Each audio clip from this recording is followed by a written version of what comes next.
Hey guys, it's Mikey-chan. You know, I really like reading about urban legends. They are usually super interesting, sometimes funny, but more often than not, just downright disturbing. And even though a lot of urban legends are perceived as, well, legends or exaggerated stories, I always felt just like traditional legends or folklores, there are some truths behind every single tale. And this is probably why I could never get through the whole Bloody Mary thing. You know, when you stand in front of a mirror, turn off all the lights, and say Bloody Mary 3 or however many times, and then she's supposed to appear in the mirror, and then supposedly she drag you to hell or claw your face up, something crazy. I've tried to do this before, and I've got as far as turning off all the lights before checking out. I mean, why risk it, right? Think about it.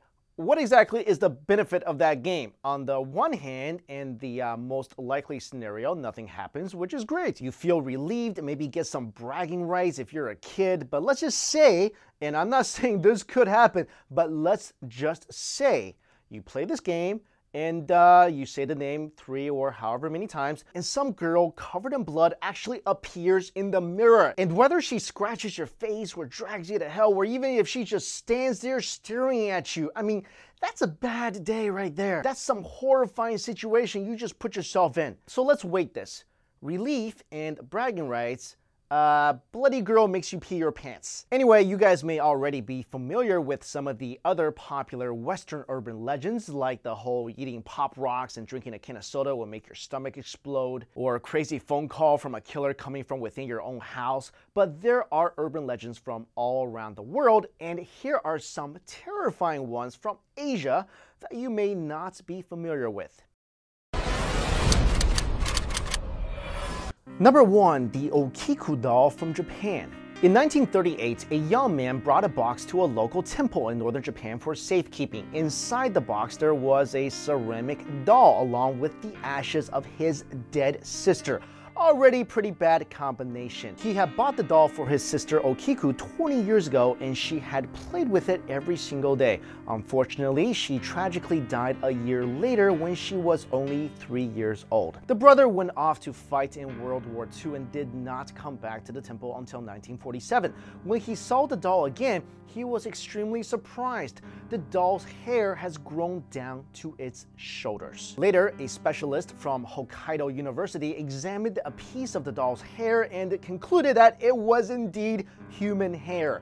Many people believe that the dead girl OKIKU's spirit took over the body of the doll. To this very day, the doll resides in that temple, and it is said that even though the doll's hair is annually trimmed, it always grows back. This story is super scary because it combines the two scariest things in the world: little kid ghosts and creepy looking dolls. I mean, why would you ever get a kid these creepy looking dolls? You're just asking for trouble. I mean, get him a stuffed penguin. Even if a stuffed penguin is possessed, that's still adorable. Next, KUCHISAKE Unna. KUCHISAKE is a lady that walks alone at night and covers herself with a surgical mask. Wearing a surgical mask is not uncommon in Asia if somebody is feeling sick and doesn't want to infect other people. And before you start thinking, oh wow, she's so nice, she's trying to not get other people sick.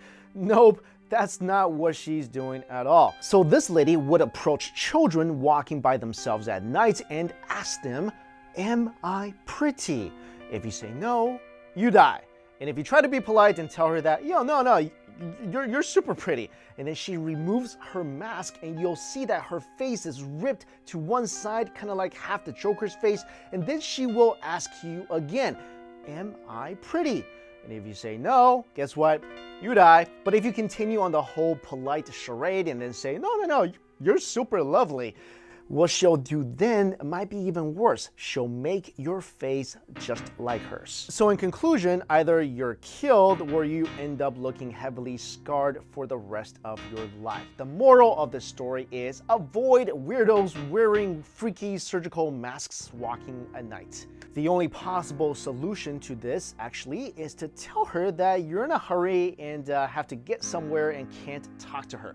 then she'll excuse herself for bothering you and leave. So basically, this thing is extremely cruel but has really good manners. Now, it may be possible to get away from Kuchisake Unna, but there is an urban legend about a woman who just won't let go. This would be Mainok from Thailand. In the early 1800s, a husband went off to war. So this seems to happen a lot. So why don't people just, not go to war, and maybe we'll have less urban legends. But anyway, the husband went off to war, leaving behind his beautiful and extremely pregnant wife, who was named Nok. The husband returned from the war and came back to his wife and child. Everything seemed fine. However, his fellow villagers had become distant since he left, and whoever he tried to talk to mysteriously died soon after. He came home one night and quietly entered the house. His wife did not notice, and with her back to him, she dropped her comb and it fell through a small crack in the floor. She then stretched her arms to go get the comb, and her arms went through the floor. The husband then realized there was something horribly wrong with his beautiful wife, you'd think, so he ran to the nearest temple. He was then told that his wife and child both died during childbirth. All the villagers knew he had been living with a ghost, but anybody who tried talking to him were soon killed by the ghost of the wife.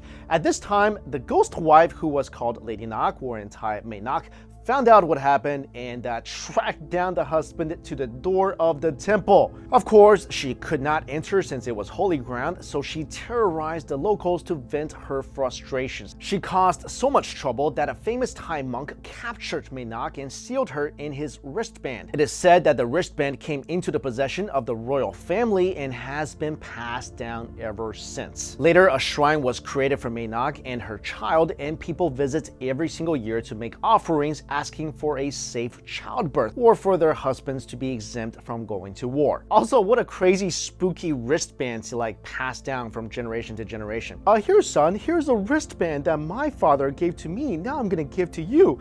It has a crazy demon lady inside. Next is an urban legend about a guy in a red cape from Japan. Because he wears a red cape, his name is literally Red Cape, or in Japanese, MANTO, and he is known as a very pretty man. Anyway, it is said that in Japanese bathrooms, you should never go to the very last stall, which is crazy because all my life I like using the last stall because I feel like that has the most privacy. But in this case, you're just doing your business, and all of a sudden a voice asks you, would you like red paper or blue paper?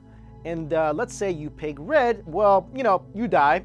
And if you pick blue, then you die again. What you have to do in this situation is to say something like, no thanks, no paper, not today, which is actually really disgusting because, you just did your thing. If you're not gonna use toilet paper, what are you gonna use? There's not even 3 seashells. But I guess it's a choice between that or die sitting on the toilet, which nobody wants to do. This next urban legend is also from Japan. This urban legend is about HITOBASHIRA, which translates to human pillar. This is the famous story involving the construction of the Matsu Castle in southern Japan during the 17th century. There were many problems when building this castle, so builders looked elsewhere for a solution. Nothing worked. Then they heard that if they offered a living human being to the castle will have the sturdy foundation it needs to continue construction. So I guess whenever people in the past run into a problem, it all comes down to human sacrifice. And it's always a pretty girl. Volcano erupting, throw a person in there. King Kong's attacking, offer him a blonde. I wonder if anyone actually tried to offer a old chubby dude. Anyway, this apparently did work. The builders went downtown where the local Bon Festival was being held and captured the most talented, of course, beautiful dancer. And ever since they buried her alive in the cornerstones of the castle, the structure stabilized and construction did not encounter any further complications. The legend never mentions her spirit appearing, but does say that each time a girl danced in the streets of Matsu, her anger would shake the entire castle from the structure's very foundation. It's because of this that a law had to be passed to prohibit public dancing. So basically, the takeaway from this video is do not trust good-looking people because they are either a ghost or they will attack you from the toilet. And also, whenever a ghost or demon offers you a multiple choice question, remember it's always secret answer number 3. Alright guys, let me know your thoughts about urban legends in the comments below. Thank you so much for watching. See you later.